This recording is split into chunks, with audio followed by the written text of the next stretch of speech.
কুষ্টিয়াতে একবার আমি জেলে যাওয়ার আগে 21 সালের দিকে এক মুরব্বী আমারে বলছিল, হুজুর এত ওয়াজ করেন 1-1.5 ঘন্টা 2 ঘন্টা, এত মনে রাখা যায়? এমন একটা কথা বলেন যে এক কথা মানবো, জান্নাতে চলে যাবো। মানে শর্টকাট আমল দেন। চিন্তা করলাম এর শর্টকাট আমল দেওয়া যায় কি করে দেখি। কোরআন শরীফ পড়তে পড়তে এই আয়াতটা আমার চোখে ধরা পড়েছে। আমি দেখলাম এর ভেতরে যা আছে, একটা কথা আছে, যদি কেউ একটা কথা মেনে নেয় সে জান্নাতি। আমরাও আজকে একটা কথা মেনে শর্টে কাটে জান্নাতে যাব ইনশাআল্লাহ, কিন্তু এই একটাই মানা লাগবে। মানবেন তো ইনশাআল্লাহ? এবার যে গুরুত্বপূর্ণ কথাটা বলছি, অমাং দাআ ইলাইহি হাদা, একালিপটা আনাস। যে ব্যক্তি হেদায়েতের উপরে থাকতে চায় তার জীবনের মেন কাজ হবে সে যেন মানুষকে কোরআন দিয়ে ডাকে। কে দিয়ে? আমি তো হেদায়েতের উপরে থাকতে চাই, এই জন্য জীবনের উপরে রিস্ক নিয়ে হলেও কোরআন দিয়ে ডাক দেই। ও সাপের কাহিনী, মাছের কাহিনী, কুকুরের কাহিনী আমারও মুখস্থ আছে। ও ছাতা বলি করবো কি? ওটা বললে তো আমি হেদায়েতের উপরে থাকতে পারবো না। হাদিসের এই অংশ দ্বারা আমি যেটা বুঝেছি, নবীজি বলেন কেউ যদি হেদায়েতের উপরে থাকতে চায় তার জীবনে মানুষকে ডাক দেওয়া লাগবে কোরআন দিয়ে।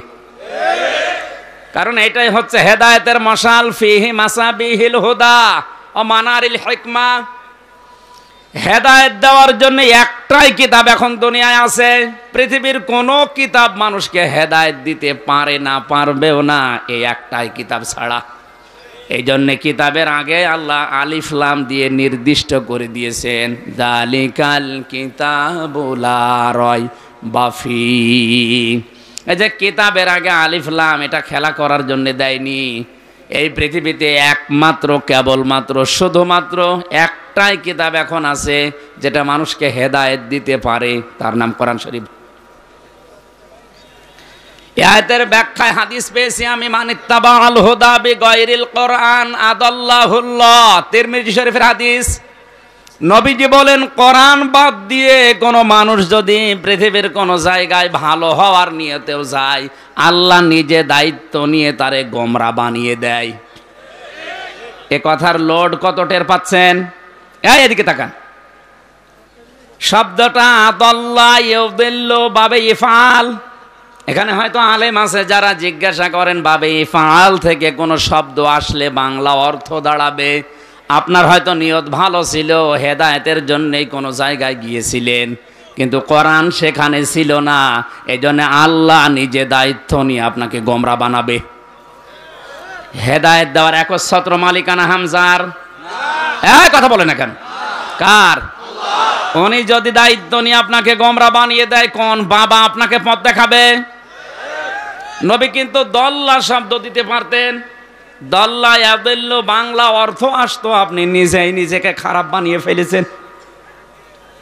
আদল্লা শব্দটা দেওয়ার কারণে আকাশ পাতাল পাল্টিয়েছে। এখন আর পৃথিবীর কারো হাতে হেদায়েত নেই, হেদায়েত শুধুমাত্র আল্লাহর হাতে। আল্লাহ যদি কাউকে দায়িত্ব নিয়ে গোমরা বানিয়ে দেয়, তার জন্য আর কোনো পথ প্রদর্শক পৃথিবীতে আকাশে পাওয়া যাবে না।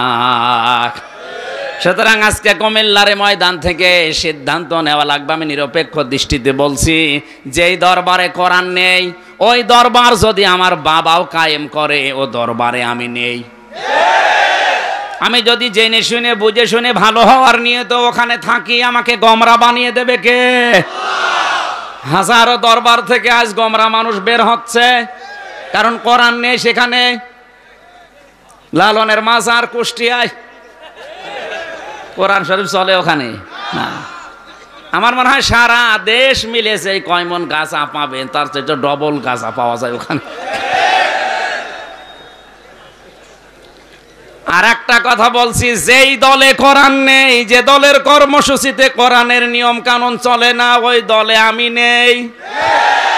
ওখানে যদি আমি ভালো হওয়ার নিয়তেও থাকি, আমাকে খারাপ বানাবে কে? কারা কারা এই হাদিসটা মানতে রাজি আছেন দেখি? লিল্লাহে তাকবীর। ওয়াজ হয়ে গেছে না? এবার মোনাজাত করে দি। আবার কি শুনবে? এই কথাটা মেনে নিলেই তো হয়ে গেল। আমার 10-12 বছর আমার চিল্লানো লাগছে, কোরআনের পাখি 50 বছর চিল্লিয়ে গেল এই একটা কথার জন্য। যেখানে কোরআন নেই ওখানে যাবেন না। ওখানে যদি আপনি ভালো হওয়ার নিয়তে যান, ওই দরবারে ওই দলে আপনাকে আল্লাহ খারাপ বানাবে। এটা মনে হয় শুধু এই সামিয়ানার নিচে শেষ। এই হাত তোলা ঠিক থাকবে তো? হাদিসের শেষ কথা কি? ফাকাদ হুদিয়া ইলা সিরাতিম মুস্তাকিম। কেউ যদি কোরআনের ডাকে সাড়া দিতে পারে, মহান আল্লাহ তাকে হেদায়েতের রাস্তা নসিব করে দেবেন। আমরা কম বেশি আল্লাহর দিকে কোরআন দিয়ে হোক হাদিস দিয়ে হোক ডাকি না? ডাকি না? ডাকি। ভালো ভালো কাজও কম বেশি নিজের সামর্থ্য অনুযায়ী আমরা করি। এবার একটা গুরুত্বপূর্ণ কথা বলছি। সূরা হামিম সেজদা 24 নম্বর পারা 19 নম্বর পৃষ্ঠা 7 নম্বর লাইনে আছে 33 নম্বর আয়াত, ওমানা আহসানু কওলাম মিম্মান দাআ ইলাল্লাহি ওয়া আমিলা সলিহা ওয়া ক্বালা ইন্নানি মিনাল মুসলিমিন। এতদিন যেভাবে শুনেছেন এই আয়াতটা ওইভাবে না, নতুন ভাবে বলছি। আল্লাহ বলেন ওই লোকটার চাইতে ভালো কথা কেউ বলে না। আহসান ইসমে তাফসিল, সুপারলেটিভ ডিগ্রি দিয়েছেন আল্লাহ, এর উপর আর কোনো শব্দ নেই। আল্লাহর কাছে সব চাইতে ভালো কথা বলে ওই লোকটা যে আল্লাহর দিকে মানুষকে ডাকে। আয়াতের প্রথম দুইটা কথা কম বেশি আমরা অনেকেই হয়তো জীবনে বাস্তবায়ন করি।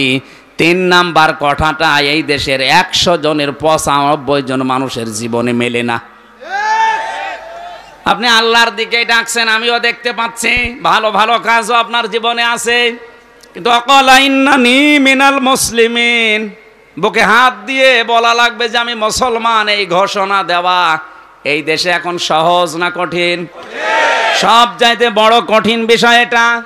কারণ কেউ যদি বলে আমি মুসলমান, তার বউ বেপরদায় চলতে পারবে না, সে সুদ খেতে পারবে না, ঘুষ খেতে পারবে না, কোরআন বাদ দিয়ে সে রাজনীতিও করতে পারবে না। এই কথাটা বলা কি অত সহজ? অথচ এই আয়াত দিয়ে আমরা সারা জীবন দাওয়াত দিয়ে বেড়াচ্ছি যে আমার চাইতে ভালো কথা কেউ বলে না, কারণ আল্লাহর দিকে ডাকি, ভালো ভালো কাজ করি, আর আমি মুসলমান। 3 নাম্বারটা আপনি পারবেন না। 3 নাম্বারটা যদি পারতেই হয়, আল্লাহর কোরআনের 500 বিধান আছে শরীয়তের, এটা রাষ্ট্রীয়ভাবে কায়েম করা লাগবে, তাছাড়া বলা সম্ভব না।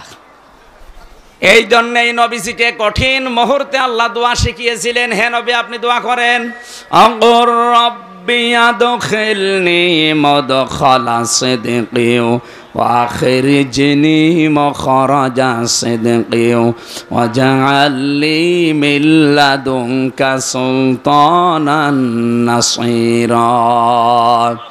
সূরা বানী ইসরাঈলের 80 নম্বর আয়াত। আমি যত তাফসীর পড়েছি আয়াতের, রাষ্ট্রীয় ক্ষমতার কথা শুনলে অনেকে রাজনীতি মনে করে, রাষ্ট্রীয় ক্ষমতার কথা শুনলে অনেকে দুনিয়াদার বানিয়ে দেয়।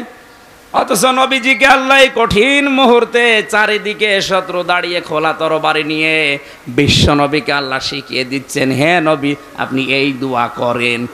দোয়া কবুল করবেন কে? উনি যদি শিখিয়ে দেয়, দোয়া কবুল হতে দেরি লাগবে?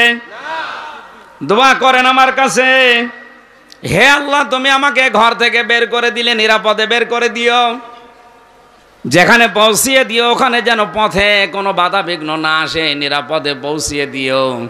আবার এমন একটা রাষ্ট্র ক্ষমতা তুমি আমার হাতে দিও যার ভেতরে তোমার সাহায্য থাকে। আল্লাহর সাহায্য ছাড়া রাষ্ট্রীয় ক্ষমতা চালানো সম্ভব না। নবীজি এই দোয়া করার জন্য আল্লাহর কাছ থেকে আদেশ পেলেন কেন? আল্লাহ পাক ভালোভাবে জানেন রাষ্ট্রীয় ক্ষমতা হাতে যদি না পাওয়া যায়, নবীকে আমি যে বিধান দিয়েছি 500, এগুলো বাস্তব জীবনে সেট করতে পারবে না। এটাই আজ প্রমাণ। আমরা একটা বিধানও আমাদের এই দেশে কোরআনের একটা বিধানও মানতে পারছি না। এখন যদি বলেন কই নামাজ পড়ি, আরে ভাই নামাজ পড়ার কথা কোরআনে মাত্র এক জায়গায় আল্লাহ দিয়েছে, আর নামাজ কায়েম করার কথা দিয়েছে 82 জায়গায়। 82 বার যে কথাটা বললেন সেটার কোনো গুরুত্ব আপনার কাছে নেই। সেটা করার কথা বললো আপনি খারাপ মনে করেন, রাজনীতির দিকে নিয়ে যান। আর একবার বলেছে ফাসাল্লি লিরাব্বিকা, ওইটা নিয়েই সারা জীবন কাটাচ্ছেন। আল্লাহ যদি প্রশ্ন করে একবার বললাম ওইটা খুব মেনেছো, 82 বার বললাম ওইটার গুরুত্ব কই? এজন্য কোরআনের ডাকে যদি আপনি আজকে সাড়া দিতে পারেন, আপনাকে সিরাতে মুস্তাকিম নসিব করে দেবে কে? আরো জোরে বলেন। এই হাদিসটা বাস্তবে যেন আমরা আমল করতে পারি, আল্লাহ তুমি তৌফিক দাও, বলেন আমিন। কোরআনে কারীম কি করে মানুষের সামনে উপস্থাপন করা লাগে এ ধরন আল্লাহ আমাদের শিখিয়েছেন। আল্লাহ রাব্বুল আলামিন বলেন, কিতাবুন উনজিলা ইলাইকা ফালা ইয়াকুন ফিহি সাদরিকা হারাজুম মিনহু লিতুনদিরা বিহি ওয়া যিকরা লিল মুমিনিন। আল্লাহ পাক বলেন, এই যে কোরআন, এই কিতাব আপনাকে আমি দিলাম, এটা দিয়ে মানুষদেরকে সতর্ক করবেন। মানুষদেরকে সতর্ক করার সময় আপনার মনের ভেতরে যেন কোনো সংকীর্ণতা, দ্বিধা, দ্বন্দ্ব, ভয়, ভীতি, সংকোচ, সংকোচ এগুলো যেন কাজ না করে। যিকরা লিল মুমিনিন, কোরআন মুমিনদের জন্য উপদেশ। কুমিল্লাবাসী হারাজন শব্দটা আয়াতের মাঝে আমি পেয়েছি। তাফসীর পড়তে গিয়ে হারাজনের দুইটা ব্যাখ্যা আমার চোখে ধরা পড়েছে, ভালো করে মিলাবেন। নবী আপনি যখন কোরআন দিয়ে মানুষদেরকে সতর্ক করবেন, তাফসীর করে ব্যাখ্যা করে দেখবেন অনেক মানুষ আপনার বক্তব্য না বোঝার কারণে রাজনীতি মনে করে মন খারাপ করবে। এই মানুষ বাংলাদেশে এখন দিন দিন বাড়ছে। আমি যেটা বলতে চাই কোরআন দিয়ে ওইটা না বুঝে উল্টিয়ে নিয়ে যায়, যে রাজনীতির কথা বলে উনি এড়িয়ে চলতে চায়। এ ধরনের মানুষ দেশে নেই। দ্বিতীয় পয়েন্টে আল্লাহ পাক জানিয়েছেন, হে নবী আপনি যেখানে কথা বলবেন, হয়তো ওই এলাকায় আবহমান কাল থেকে এমন এমন নিয়ম নীতি ওরা ইবাদত মনে করে পালন করে যেটা আসলে ইসলামে নেই। আপনি কোরআনের তাফসীর করতে গেলে ওইগুলো টিকবে না। তখন ওই মানুষগুলো আপনার বিরুদ্ধে লাগবে।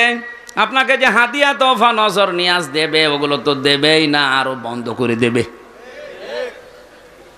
আবহমান কাল থেকে এই দেশে জিকির চলে আসছে, কিন্তু জিকির যেভাবে করা লাগবে ওর সাথে নতুন নতুন কিছু নিয়ম নীতি বানিয়ে ওইটাও ইসলাম বলে অনেকে চালিয়ে দেয়।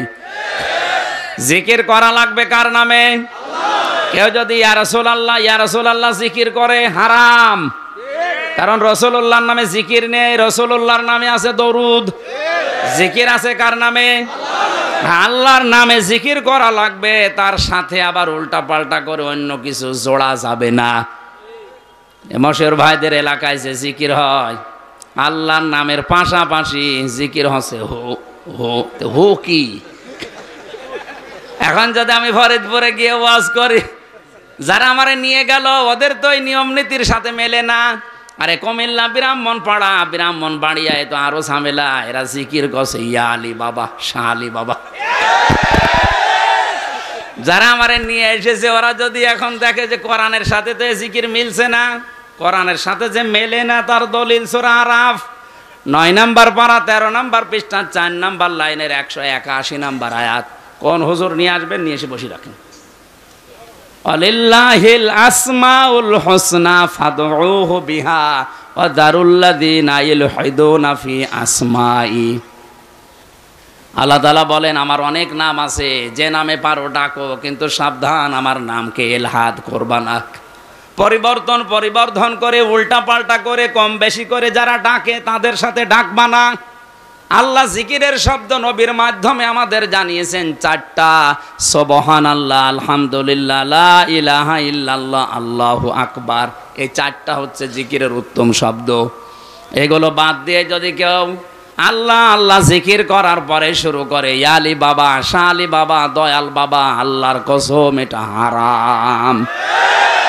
এটা যে হারাম তার প্রমাণ সূরা ফুরকান 19 নম্বর পারার 4 নম্বর পৃষ্ঠা 14 নম্বর লাইনে মাঝের অংশে এটা আছে, মাআল্লাহি ইলাহান আখার। আল্লাহকে ডাকে, সাথে সাথে অন্য কাউকে যোগ করে। সুতরাং এই যে এলাকাতে জিকিরগুলো যারা করে, তাফসীর করতে গেলে এগুলো তো মিলছে না। এই মানুষগুলো যারা আমারে নিয়ে এসেছিল, এখন হাদিয়া তোফা দেওয়ার পরিবর্তে আবার তাড়া খাওয়া লাগে কিনা আল্লাহ জানে। নবীজিকে আল্লাহ এজন্য সতর্ক করছেন, আপনি ওইগুলো ভয় পাবেন না। কে মন খারাপ করে, কে মন খুশি হয় না, আপনি সঠিকটা তুলে ধরবেন। যিকরা লিল মুমিনিন, কারণ কোরআন মুমিনদের জন্য উপদেশ। জোরে বলেন সুবহানাল্লাহ। আমরা যেহেতু মুমিন দাবি করছি, আজকের আয়াতটা আমাদের জন্য উপদেশ হবে ইনশাআল্লাহ। দরুদ আর সালাম পাঠ করে আজকের তেলাওয়াতকৃত আয়াতটা একটু পড়েন। আউযু বিল্লাহি মিনাশ বিসমিল্লাহির রহমানির রহিম। قُلْنَا اهْبِطُوا مِنْهَا جَمِيعًا। সূরা বাকারা 38 নম্বর আয়াত। আল্লাহ পাক বলেন, আমি সবাইকে বললাম যাও নেমে যাও। এই যে সবাইকে বললাম, সবাই বলতে মাত্র 3 জন ওখানে, আদম, হাওয়া আর শয়তান। অথচ ইহবিতু বহুবচন জামিয়া, সবাই নেমে যাও। তাফসিরে মুফাসসির লিখেছেন এই সবাই বলতে আদম এবং হাওয়া, এদের সন্তান কিয়ামত পর্যন্ত যত আসবে সবাই এর ভেতরে শামিল। অবস্থায় অনেকে আদমের সন্তান অস্বীকার করে বানরের সন্তান এই পরিচয় দিতে আগ্রহ দেখাচ্ছে। এটা আয়াতের পুরাপুরি বিরোধী। যারা এই দায়িত্বে আছে, যারা এই কথা বলছে আমাদের পূর্বপুরুষ বানর, হতে পারে আপনার পূর্বপুরুষ আমাদের না। ৯৬% মুসলমানের এই দেশে আমরা এই শিক্ষা মানি না, কারণ কোরআন জানিয়েছে আমরা আদমের সন্তান। হযরত আদম আলাইহিস সালামকে আল্লাহ পাঠিয়ে দিলেন।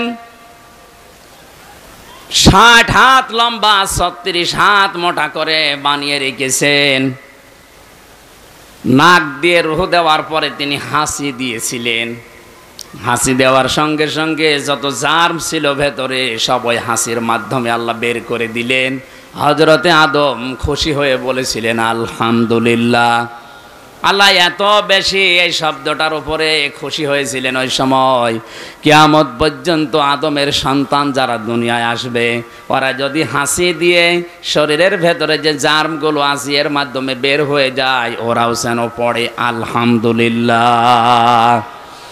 বিজ্ঞান এখন প্রমাণ করছে, একবার যদি কেউ হাসি দেয়, এই সারাদিন সারা রাতের যে ধুলাবালি ময়লাগুলো নাক দিয়ে মুখ দিয়ে বিভিন্ন শরীরের জায়গা দিয়ে প্রবেশ করে, হাসির মাধ্যমে যেটা বের হয়ে যায়, যদি মেশিন দিয়ে পরীক্ষা করে বের করা লাগে কমপক্ষে ১২,০০০ টাকা খরচ হবে। এই জন্যেই তো আলহামদুলিল্লাহ বলার জন্যে, এমনকি পাশে যে থাকবে তারে বলা লাগবে ইয়ারহামুকাল্লাহ, তার পাশে যে থাকবে সে বলবে ইয়াহদিকাল্লাহ। সুবহানাল্লাহ বলতে পারেন নাই? কেন বলা লাগে? ১৫০০ বছর আগে নবীজি আমাদের শুধু শুনিয়েছেন। বিজ্ঞান এখন গবেষণা করে দেখছে একবার হাসি দিলে কত কিছু বের হয়ে যাচ্ছে। হযরতে আদম পড়ে আছে, রূহ দেওয়ার পরে যখন হাসি দিলেন, জান্নাতের ভেতরে সব কিছুই তার ছিল, কিন্তু মনে শান্তি ছিল না।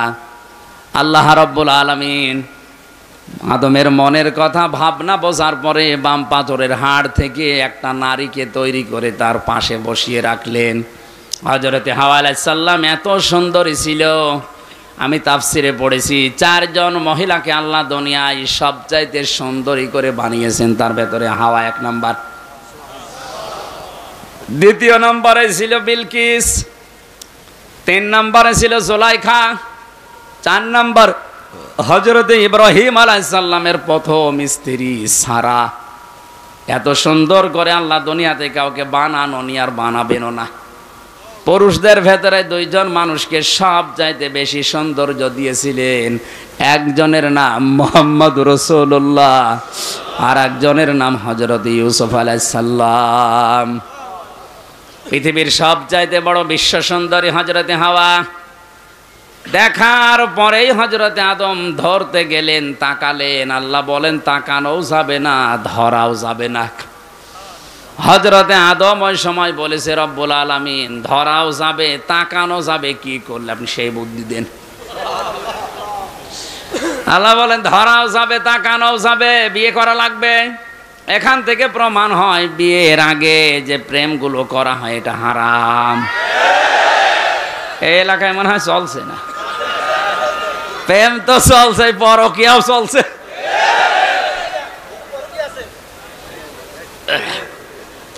খেয়াল করে শুনবেন, আমি মাসলা বলার জন্যে। হযরতে আদম আলাইহিস সালাম বলেন, আল্লাহ আমি বিয়ে করতে রাজি আছি, অসুবিধা নেই। আল্লাহ পাক বলেন, বিয়ে করতে রাজি হলে হবে না, দেন মোহর দেওয়া লাগবে। বলেন টাকা পাবো কোথায়? কিছু যখন নেই, আমার শেষ নবী মুহাম্মদুর রাসূলুল্লাহর নামে 10 বার দরুদ পড়ো, ওইটাই আমি দেন মোহর হিসাবে ধরে নেব। তারপরেও তারে দেন মোহর দেওয়া লেগেছে। এখন যদি কেউ চালাকি করে বলে 10 বার না 50 বার পড়ে দিচ্ছি। হযরতে আদম আলাইহিস সালাম বিয়ে হয়ে যাওয়ার পরে এবার যে মূল কথাটা বলার জন্য আমি এটা পড়েছিলাম, হযরতে আদম নবীকে আল্লাহ এবার আদেশ দিলেন, অকুলনা ইয়া আদম উসকুন আনতা ওয়া যাওজুকাল জান্নাতা ওয়া কুলা মিনহা রাগাদান হাইসু শি'তুমা। এই খেয়াল করেন, বিয়ে শেষ হওয়ার পরে আল্লাহ পাক বলেন, স্ত্রীকে নিয়ে এবার চলে যাও। জান্নাত কার বাড়ি? আদম আলাইহিস সালামের। কার বাড়ি? আমাদের বাবার বাড়ি। আমাদের বাবার বাড়ি না? আল্লাহ পাক জানাতে চাইলেন যে স্ত্রীকে নিয়ে এবার তোমার বাড়ি যাও। তার মানে বিয়ে করার পরে বউ নিয়ে যাওয়া লাগবে বাবার বাড়ি, এইটাই কোরআনের নির্দেশ। অথচ অনেক আছে বিয়ে করে নিজে ঘর জমায় থাকে। এলাকায় ঘর জমায় নেই, ঘাট ধরে তাড়িয়ে দেবে। রাই, তুই বিয়ে করে বাবার বাড়ি যাবি, তুই নিজে সহ থেকে যাস। এতটুকু শেষ করেননি, আল্লাহ পাক বলেন তুমি নিজে যাও, তোমার বউকে নিয়ে যাও। অকুলা মিনহা রগদান হাইসু শি'তুমা। এই যে শব্দটা একটু ভালো করে লক্ষ্য করেন, আংতা ওয়াকুলা আল্লাহ দেয়নি, একবারে ওয়াকুলা, তাও দ্বিবচন। আজ নারী পক্ষ, নারী স্বাধীনতা আন্দোলন, নারী বিপ্লব পরিষদ, নারী মুক্তি পরিষদ, প্রায় 13টা সংগঠন কাজ করছে দেশে নারীর পক্ষে। কি দিতে পেরেছেন আপনি? 1500 বছর আগে আমার আল্লাহ যেটা দিয়েছে ওইটা যদি নারীরা এভাবে বুঝতো, ওরা নিজেদের অধিকারের জন্য আন্দোলন করত। আল্লাহ কিভাবে মিলিয়েছেন? অকুলা, হে আদম তুমি নিজের বউকে বাড়িতে নিয়ে যাওয়ার পরে নিজে খাবে, শুধু তা না, তুমি যা খাবে স্ত্রীকে ওই মানের খাবার খাওয়াবে। তুমি যেই মানের পোশাক পরবে ওই মানের পোশাক পরা লাগবে তাকে। নিজে খেয়ে আসে মরণের মতো, আর আসার সময় বাদাম নিয়ে আসে। আমি একবার ধরা খেয়েছিলাম বিয়ের পরে, বাইরে থেকে। আমার তো বাড়িতে খাবার খাওয়া লাগে কম, বাইরে সেরকম খাওয়া খেয়েছি। আমার আব্বা জানে যে খেয়েছি। আসার সময় বাদাম নিয়েছি কয়েকটা। আমি বাড়িতে ঢোকার পরে বলছি, দাঁড়া, কি তোর কাছে কিছু আছে? হ্যাঁ আছে। কি? বাদাম। কি করবে? আমার নারে দেব। নিজে তো খেয়েছো মরণের মতো, আর আসার সময় বাদাম নিয়েছো, ভালো জিনিস আনতে পারো না? ওই দিন থেকে বুঝেছিলাম যে না, নিজে যে খাবার খাওয়া লাগবে ওই মানের খাবার স্ত্রীর জন্য ব্যবস্থা করা লাগবে। ওদের অধিকার আল্লাহ কিভাবে দিয়েছেন? আল্লাহ কিন্তু আংতা দিতে পারতেন যে তুমি আগে মরণে খাওয়া খাও, এরপরে যা বাঁচে ওরে দিও না। যতটুকু পারবেন, যতটুকু পড়বেন, খাবেন, ওই পরিমাণে ওই মানি দেওয়া লাগবে। এতটুকু আল্লাহ শেষ করেননি। রগদান হাইসু শি'তুমা, যেখানে ইচ্ছা যাবে, যা ইচ্ছা খাবে, কিন্তু সাবধান। এই তাকান, ওয়ালা তাকরাবা হাযিহিশ শাজারা, এই গাছের নিকটে যাবে না। আমরা মনে করি এটা শুধু গন্ধম গাছ, না। শুধু যদি গন্ধম গাছের কথা আল্লাহর উদ্দেশ্য থাকতো তাহলে আয়াত নাযিল করে আমাদের জানাবেন কেন? ওয়ালা তাকরাবা হাযিহিশ শাজারা, এই গাছের নিকটে যাবে না, কারণ এই গাছটা ছিল বর্ডার, আল্লাহর নিষিদ্ধ জায়গা। এই পৃথিবীতে আল্লাহর এরকম 500টা বর্ডার আছে। যশোরের বেনাপোল বর্ডার, দর্শনার বর্ডার, অলিপুরের বর্ডার। এই পৃথিবীতে আল্লাহ 500 বর্ডার দিয়েছেন, নিষিদ্ধ জায়গা দিয়েছেন। আপনি এই সমস্ত জায়গায় বউ নিয়ে যেতে পারবেন না। এই যে বিভিন্ন মেলাতে অনুষ্ঠানে মানুষ যাচ্ছে, হ্যাঁ যাবেন না কেন, আনন্দের জন্য যাওয়া যাবে, কিন্তু যেখানে গেলে নিজেরও পর্দা থাকে না, স্ত্রীরও পর্দা থাকে না, ওই রকম জায়গায় যাওয়া যাবে না। যদি যান ফাতাকুনা মিনাজ জালিমিন, দুইজনই জালেম হয়ে যাবে। তাহলে বউ নিয়ে বেড়ানো জায়েজ আছে না নেই? হ্যাঁ আছে। এমন জায়গায় যাওয়া লাগবে যেখানে গেলে পর্দা ঠিক থাকে নিজের এবং স্ত্রীর। যেখানে গেলে নিজেরও পর্দা থাকে না, বড় পর্দা থাকে না, এরকম জায়গায় যাওয়া যাবে না। এ নিষিদ্ধ কাজ কার? অথচ হাজারো মানুষ আজ এই কাজে ব্যস্ত। নিজের বউ যদি সুন্দর হয়, মেয়ে সুন্দর হয়, ও দিশায় পায় না, করবে কি? আরো পরিমণের মতো করে সাজিয়ে নিয়ে যায়। কারণ এই মহিলারে আমি কাছ থেকে দেখেছি তো জেলে, এই জন্য বলছি না, চেহারা একবার খারাপ না, ভালো আছে। না সত্যি বলছি, ভালো আছে। কারণ আমি 4 নম্বরে, ও 3 নম্বরে। ওই জেলে যাওয়ার সময় তো দেখা হয়তো, কোর্টে যাওয়ার সময় দেখেছি। চেহারা ভালো, এখনও এরকম স্টাইলে থাকে। এখন মনে হয় খারাপ হয়ে গেছে নাকি? এখন খারাপ হয়ে গেছে।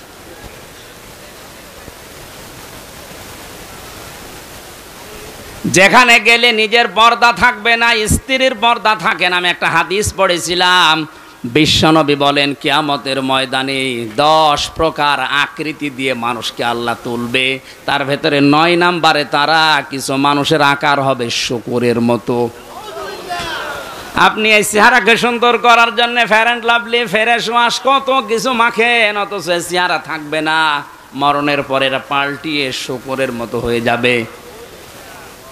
ইয়ারাফুল মুজরিমুনা বিসিমাহুম ফায়ুখাযু বিন-নাওয়াসি ওয়াল আকদাম ফাবিআইয়ি আলাই রাব্বিকুমা তুকাযযিবান। জবান খুলে দিয়ে কোরআনের এই আয়াতটা পড়েন, ফাবিআইয়ি আলাই রাব্বিকুমা তুকাযযিবান। এই আয়াতের তাফসিরে মুফাসসির লিখেছেন, কিয়ামতে আল্লাহ মানুষের আকার করবে 10 প্রকার, তার ভেতরে 9 নাম্বার প্রকার হবে শুকুরের। শুকুরের কাজ কি? নিজের স্ত্রীকে, নিজের মেয়েকে, বেটার বউকে নিয়ে দেখবেন এক জায়গায় যায়, নিজে বসে বসে গল্প করে আর ওগুলো সব ছেড়ে দেয়। আজ হাজারো মানুষের চরিত্র ঠিক এই শুকুরের মতো। নিজের বউ, বেটার বউ, মেয়েকে নিয়ে যাচ্ছে অনুষ্ঠানে, বাজারে, নিজে এক জায়গায় বসে থাকে আর ওগুলো সব আল্লাহর রাস্তায় ছেড়ে দেয়। না, এটা ঠিক বলা ঠিক না, এটা আল্লাহর রাস্তা। আপনি কেন ঠিক বললেন? আবার যদি একটু সুন্দরী হয়, ও দিশা পায় না, মানুষকে দেখিয়ে নিজেও মজা পায়, ওদেরকেও মজা পাওয়ায়। কুষ্টিয়ার ওই যে গোল চত্বরে একবার মোটরসাইকেল নিয়ে দাঁড়িয়ে আছি, হঠাৎ দেখি একজন পাশে, পেছনে তাকানোর পরে আর তাকাতে পারলাম না। বললাম, ভাই কি? তোমার ভাবি। ভাবিয়া কি পরিয়েছে নাকি, শাড়ি না মশারি? আমার কানের কাছে মুখ নিয়ে বলছে, হামসা করবো কি? আমি তো সারা জীবন দেখলাম, আমি আর কত দেখবো? এলাকার মানুষের হক নেই, হক আদায় করে বেড়াচ্ছে। এরকম হক আদায় করেন কারা? হাত তোলেন তো। একজো ওরটাই মনে হয় দেখার মতো আছে, আর বাকিগুলোর অবস্থা ভালো না। না, আমি শুধু হাসির জন্য বলি না, আপনার চেহারা থাকবে না, শুকর হয়ে উঠবেন। এদেশের অধিকাংশ ধনী মানুষের মোবাইল, হাত ঘড়ি, শার্ট সব কিছু দামি দামি হয়, শুধুমাত্র কম দামি হয় তাদের বউ আর তাদের মেয়েদের। এমন পোশাক পরায় একেবারে সব কিছু বোঝা যায় যে কনে কি আছে। না, আপনার এটাও দামি জিনিস। আদ-দুনিয়া কুল্লুহা মাতাউন ওয়া খায়রু মাতাউদ দুনিয়া ইমরাতুস সালিহা। পৃথিবীর সব কিছুই সম্পদ। নবীজি বলেন এর ভেতরে উত্তম সম্পদ হচ্ছে আল্লাহওয়ালা মেয়ে মানুষ। আপনার ঘরে যেটা আছে এটা কিন্তু উত্তম সম্পদ। এটাকে উত্তম বানাতে হলে পর্দা দেওয়া লাগবে। কি দেওয়া লাগবে? কারণ এটা আল্লাহর বর্ডার, আল্লাহর একটা নিষিদ্ধ জায়গা। এই জায়গা থেকে আপনি থেমে যাবেন, বউ নিয়ে বেড়াতে যাবেন, আনন্দ করবেন, অনুষ্ঠানে যাবেন, কোনো বাধা নেই। কিন্তু এমন জায়গায় যাওয়া যাবে না যেখানে গেলে নিজেও পর্দা মানে না, স্ত্রীরও থাকবে না। হযরত আদম আলাইহিস সালামকে আল্লাহ বানিয়ে ফেরেশতাদেরকে বলেছিলেন, হে আমার ফেরেশতারা, আমার আদমকে সিজদা করো। সবাই সিজদা দিয়েছে। আমার ঘটনা বলা উদ্দেশ্য না, আমি এখান থেকে শিক্ষা বের করতে চাই। সবাই সিজদা দিয়েছিল, সিজদা শুধু দেয়নি একজন, আবা ওয়াস্তাকবারা ওয়া কানা মিনাল কাফিরিন। অত সিজদা দেয়নি, অহংকার করেছে, ইস্তেকবার করেছে, অস্বীকার করেছে, এইজন্য আল্লাহ তাকে কাফের বানিয়ে দিয়েছে।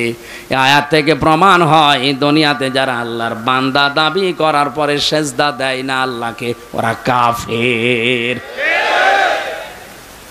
দাবি করে যে আমি মুসলমান, আপনি সিজদা দেন না কেন? আজকের এই ময়দানে মুসলমান ছাড়া অন্য জাতি হয়তো সেরকম নেই, সিদ্ধান্ত নিয়ে বাড়ি যাবেন। আমি নামাজের ওয়াজ করি না, কারণ মুসলমান যদি নামাজ না পড়ে তো মুসলমান থাকে কি করে? বলেন বলেন। যতদিন বেঁচে আছি আজরাইল না আসে আমার কাছে, অন্তত আর চাই করি আমি ফরজ নামাজ ছাড়বো না। রাজি আছেন? রাষ্ট্রীয়ভাবে যদি এটা কায়েম থাকতো, আল্লাহর কসম আমি আয়াতটা পড়তাম না। যেহেতু রাষ্ট্রীয়ভাবে নেই, আমার হিসাব আমারই দেওয়া লাগবে। এই জন্য ফরজ নামাজের সিজদা যেন জীবনে বাদ না যায়, কারণ কেউ যদি ফরজ নামাজ না পড়ে আল্লাহ নিজেদের দায়িত্ব ছেড়ে দেয়। বলেন নাউজুবিল্লাহ। আমার ভাইরা, হযরত মুসা আলাইহিস সালামের জামানার একটা ঘটনা আমি তাফসিরে পেয়েছি। এই খেয়াল করেন, কষ্ট হচ্ছে। আল্লাহর নবী মুসা ডাক দিয়ে বলে, রব্বুল আলামিন, আমার একটা জান্নাতি মানুষ তুমি দেখাও, খোঁজ দাও। আল্লাহ পাক বলেন, মুসা, তোমার সাথে জান্নাতে থাকবে একজন, এই যে কামার, এই যে লোহা সোজা করে বিভিন্ন যন্ত্রপাতি বানায় এই লোকটা, উনি আবেগপূর্ণ মানুষ ছিলেন। কোনো কিছু শুনলে খালি প্রশ্ন করতেন।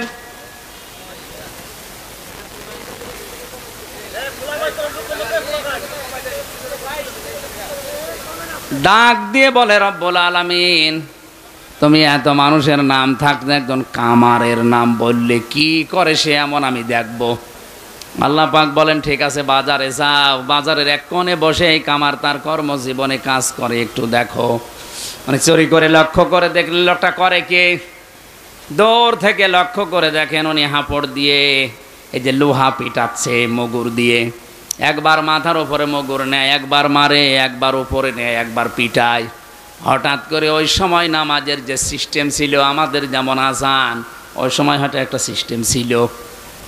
নামাজের সময় যেই হয়ে গেছে, উনি এই মগুরটা আর লোহার উপরে না পিটিয়ে পেছন দিক থেকে ফেলে দিয়ে তাড়াতাড়ি পবিত্র হয়ে নামাজে দাঁড়িয়েছে। হযরতে মুসা ডাক দিয়ে বলে, রব্বুল আলামিন, তুমি এই লোকটাকে জান্নাতে বলে কেন ঘোষণা দিয়েছো আমি বুঝতে পেরেছি। এই মগরটা লোহার ওপরে পিটিয়ে তারপরেও পবিত্র হয়ে নামাজে দাঁড়াতে পারতো। নামাজের সময় হওয়ার সঙ্গে সঙ্গে দুনিয়ার সব কাজ বাদ দিয়েছে, এমনকি না পিটিয়ে পেছন দিক থেকে ফেলে দিয়ে নামাজে দাঁড়িয়েছে। যে লোকটা তোমার বিধান এত গুরুত্ব দিয়ে আদায় করতে পারে, তারে তুমি জান্নাত না দিয়ে পারো না। এই সেজদা এত দামি জিনিস, সেজদার কারণে শয়তান হয়েছে। কথা বলে না কেন? জিজ্ঞাসা করলেন, কেন সেজদা দিলে না? ক্বালা মা মানাআকা আল্লা তাসজুদা ইয আমারতুকা ক্বালা আনা খায়রুম মিনহু খালাকতানি মিন নার ওয়া খালাকতাহু মিন তিন। কে যেন আমার বাধা দিল সেজদা দিতে? শয়তান ওই দিন বলেছে, আমাকে বানিয়েছো আগুন দিয়ে, আর এইটা বানিয়েছো মাটি দিয়ে। আমার ভেতরে পাওয়ার আছে আর ওইটার ভেতরে পাওয়ার নেই। শয়তান অহংকার করেছিল কিসের? পাওয়ারের। বলেন বলেন, আরো জোরে বলেন। সুতরাং কেউ যদি ক্ষমতা পেয়ে যারা নিচে আছে তাদেরকে গুরুত্ব না দেয়, মানুষে মনে না করে, সেও ডিজিটাল শয়তান। আরে দেশে এখন দিন দিন এরকম বাড়ছে।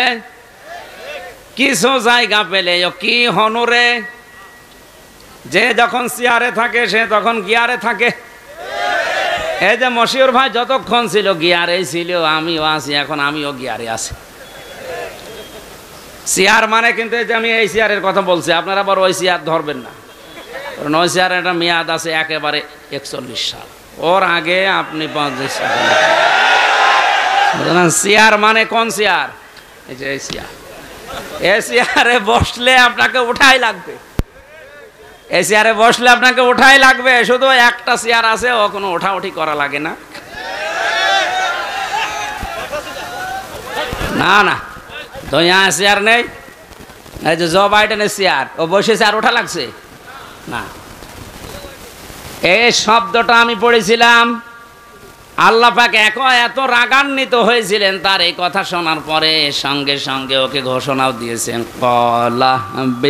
ক্বালা ফাহবিত মিনহা ফামা ইয়াকুনু লাকা আন তাকুনা আনতা তাকাব্বারা ফিহা ফাখরুজ ইন্নাকা মিনাস সাগিরিন।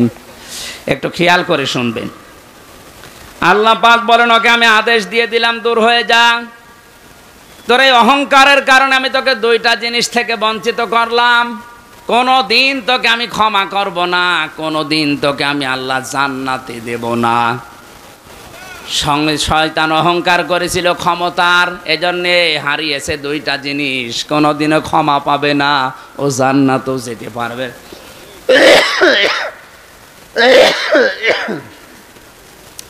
সুতরাং আপনাকে আমি সাবধান করছি, সতর্ক করছি কোরআন দিয়ে, ক্ষমতা পেয়ে কেউ যদি অহংকার করে তাকে আল্লাহ মাফও করবে না, জান্নাতেও দেবে না।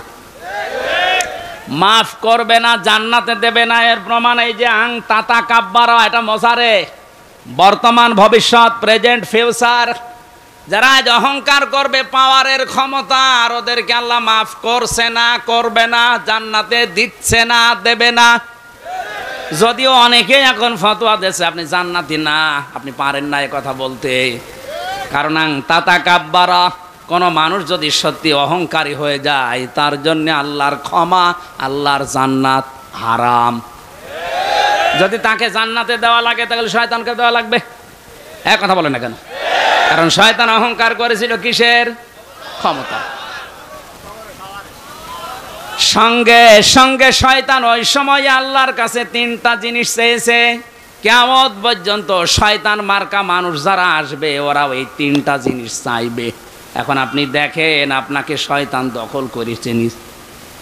এক নম্বরে কলাংসিরনি ইলা ইয়াউমি ইউবাসুন, আমি হায়াত চাই, আমি কিয়ামত পর্যন্ত বাঁচতে চাই। আল্লাহ বলেন দিলাম।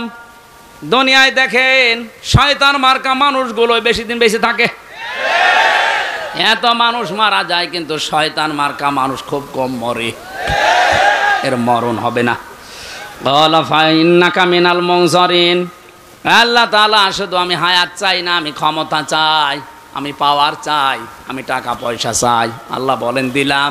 তাকান তামাম দুনিয়ার দিকে, শয়তান মার্কা মানুষগুলোর টাকা পয়সা অর্থ সম্পদ বেশি, এরা আল্লাহর বিরুদ্ধে অবস্থান নিয়ে এগুলো খরচ করে। 3 নম্বরে শয়তান বলেছে ক্বালা ফাবিমা গাওয়াইতানি লাকুদান্না লাহুম সিরাতাকাল মুস্তাকিম।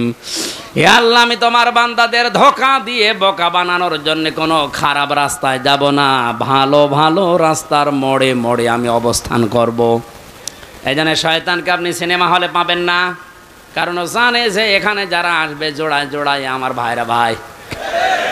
শয়তানকে আপনি রাজবাড়িতে পাবেন না, কথা বুঝতেছেন? কারণ ও জানে যে এখানে যারা আসে এরা আমার চাইতে বড় শয়তান। শয়তান থাকে কোথায়? কুমিল্লার ব্রাহ্মণবাড়িয়ায় নাই ঘরের তাফসির মাহফিলের বিভিন্ন জায়গায় শয়তান বসে আছে, বিভিন্ন মানুষকে ধোঁকা দিয়ে বোকা বানিয়ে রাস্তা থেকে ফিরিয়ে দেবে। এখানে যাওয়ার দরকার নেই, এখানে রাজনীতি হবে। শয়তান যদি আমার মনে হয় জিন শয়তান আশপাশে নাও থাকে, তে মানুষ শয়তান অনেক আছে।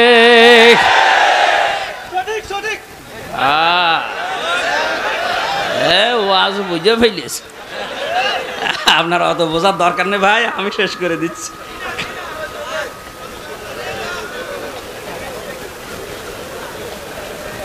শয়তান ওয়াসওয়াসা, আমি সব কিছু বাদ দিয়ে মূল কথাটা বলার জন্যে, ফাওয়াসওয়াসা লাহুমা শাইতানু লিয়াবদিয়া লাহুমা মা বুরিয়া আনহুমা মিন সাওআতিহিমা وقال ما نهاكما ربكما عن هذه الشجرة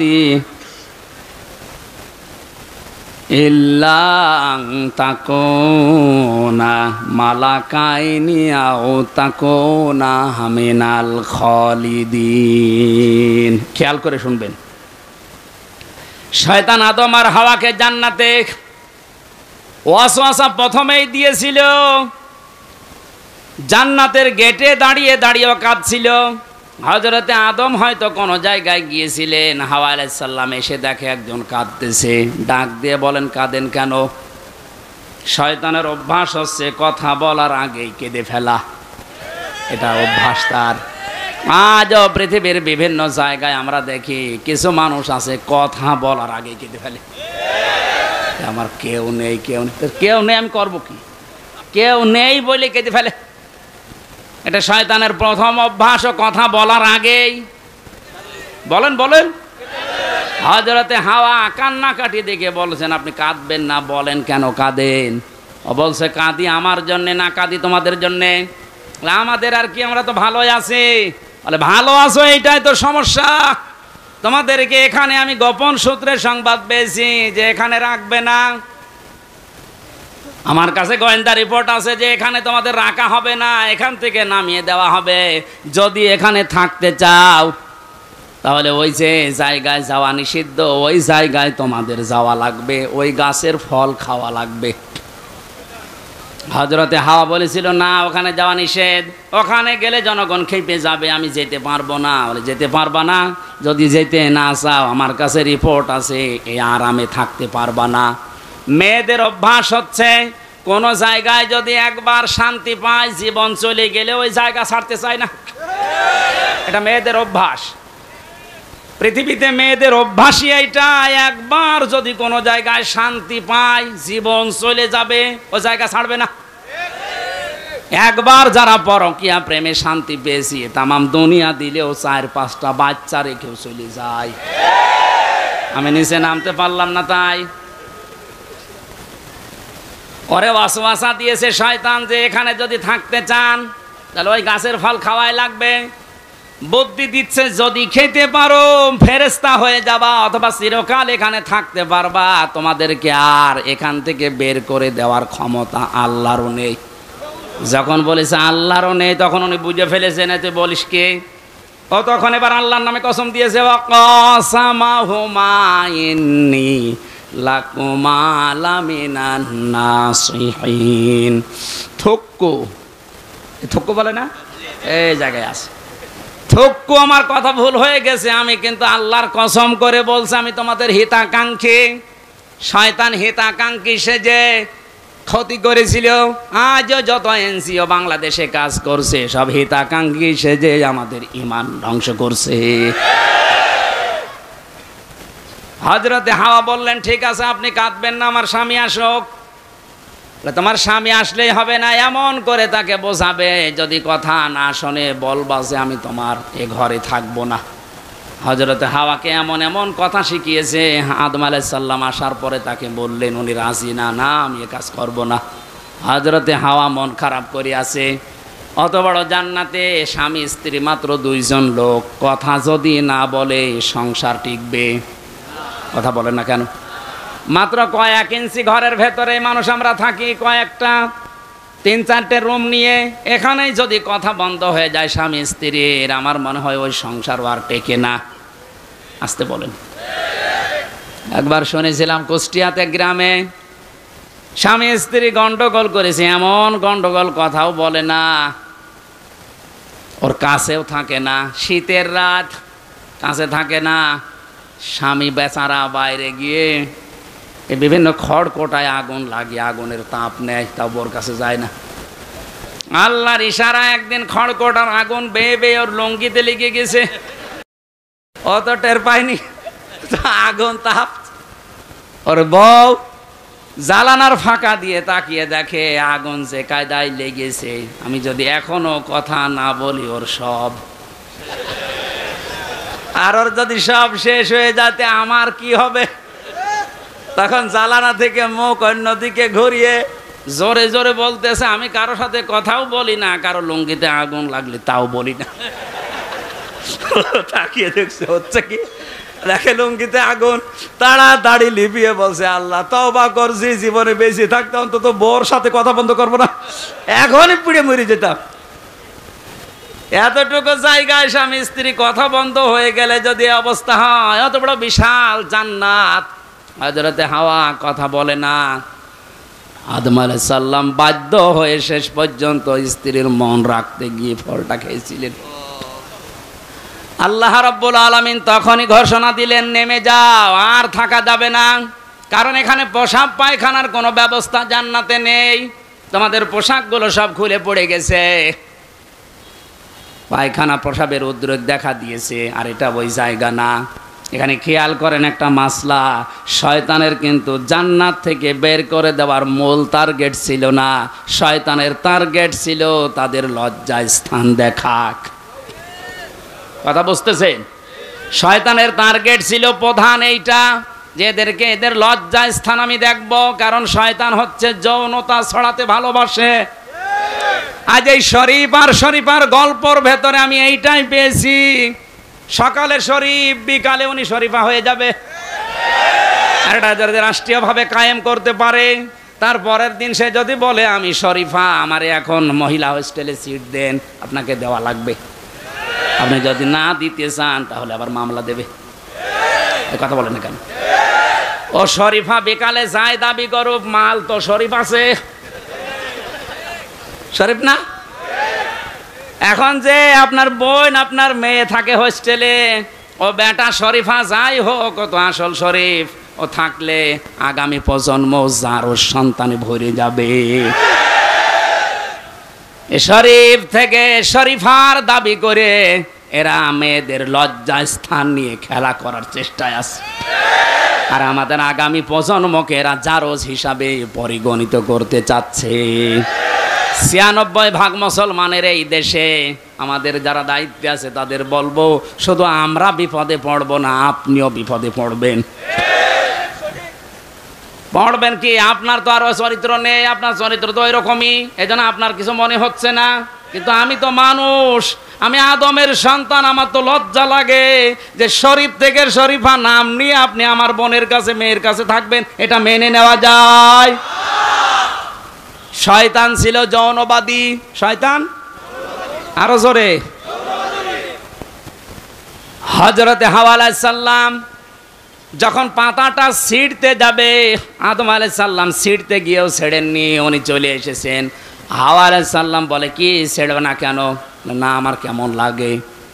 শয়তান যে ওদিকে ধোঁকা দিয়ে বোকা বানিয়ে রেখেছে, তাড়াতাড়ি করে দেখছে না স্বামী তো ছেড়ে না, উনি ছেড়ে ফেলেছিলেন।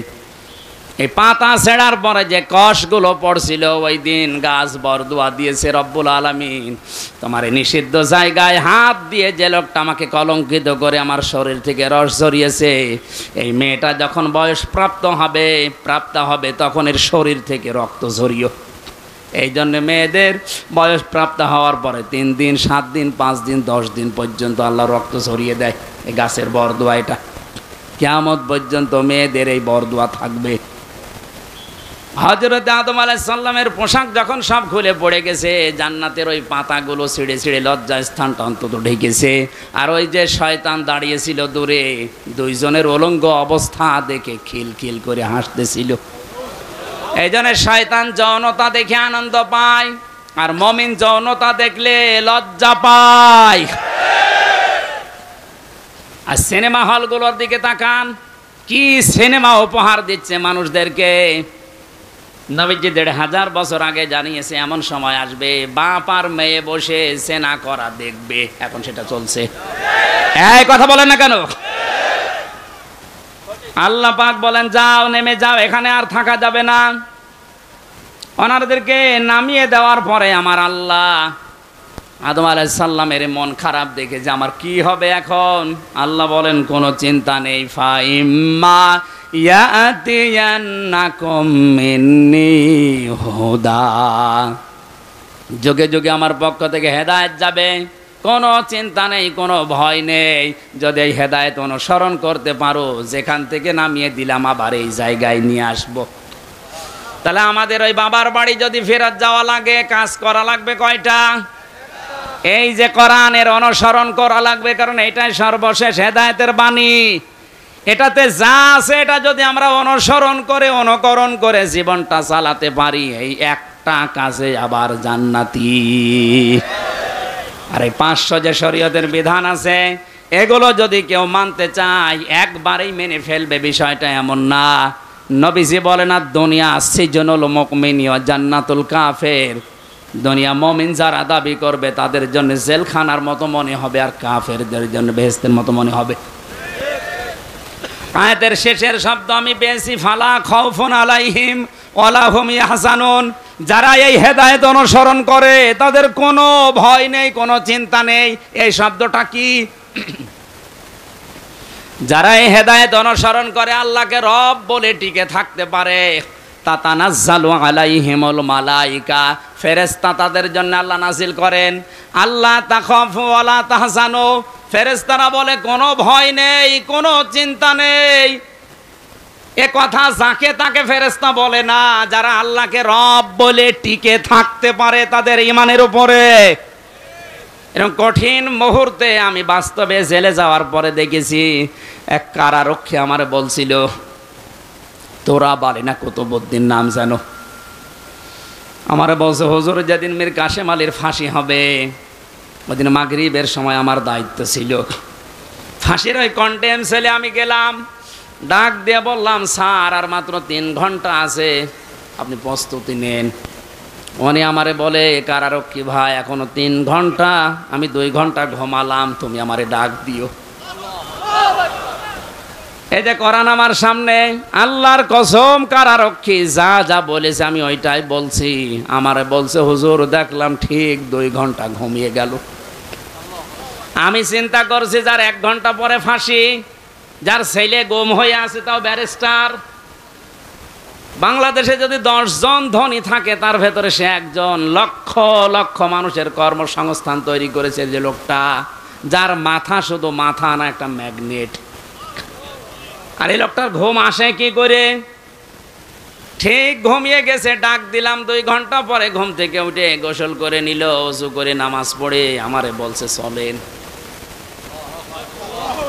আমি ওই সময় ভেবেছি যে লোকটার ঘুম আসলো কি করে। আমিও বুঝতাম না এতদিনে আয়াতের তাফসীর, আমি এখন বুঝি যে ঘুম কেন এসেছিল। কারণ যারা এই হেদায়েতকে সত্যিই মেনে নেবে, আল্লাহকে রব বলার পরে ঈমানের উপরে যারা দৃঢ়তা টিকে থাকতে পারবে, তাদের ফেরেশতারা এসে বলবে কোনো চিন্তা নেই, কোনো ভয় নেই।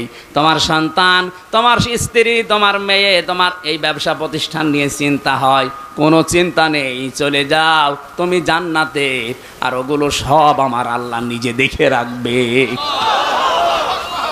ওয়াবশিরু বিল জান্নাতিল্লাতী কুনতুম তুআদুন।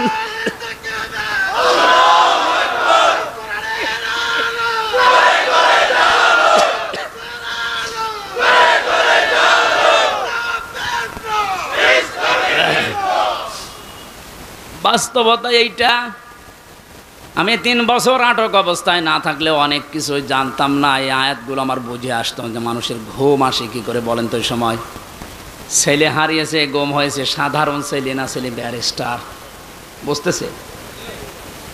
তাও আমার মতো সাধারণ হামজা হলে তো হয়তো লক্ষ লক্ষ মানুষ কর্মসংস্থান তৈরি করেছে এই লোকটা। তার মেধা তো মেধা না, আমার মনে হয় তার মাথাটা একটা কম্পিউটার ছিল। এইরকম মানুষের ঘুম আসছে কি করে? আমারই যদি 2টা মেয়ে নিয়ে একটা বউ নিয়ে ঘুম না আসে, আমার তো আর কিছু নেই, শুধু এইগুলোই। আর তার এত বড় বিশাল সাম্রাজ্য, তার ঘুম আসলো কি করে?